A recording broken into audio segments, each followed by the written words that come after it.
Aiutiamo Gio, sì, aiutiamo tutti insieme Giovanni, perché il nostro piccolo guerriero ha il diritto di crescere, camminare e giocare come tutti gli altri bambini. Una rarissima malformazione che lo vede privo della tibia ad una gamba glielo impedisce. Un intervento chirurgico possibile in Florida, negli Stati Uniti, gli consentirebbe di guarire, ma servono 400.000 euro per coprire i costi dell'operazione oltreoceano.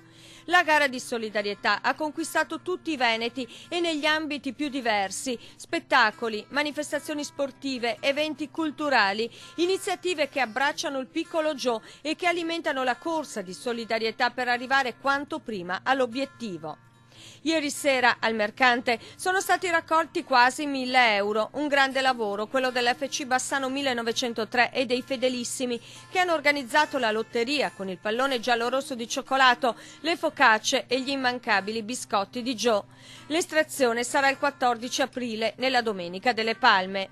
Una somma che va ad aggiungersi a quanto già raccolto in poco più di un mese di campagna a favore del piccolo Giovanni. Ricordiamo che trovate l'IBAN per le donazioni anche nei siti internet delle emittenti del gruppo Media Nord Est.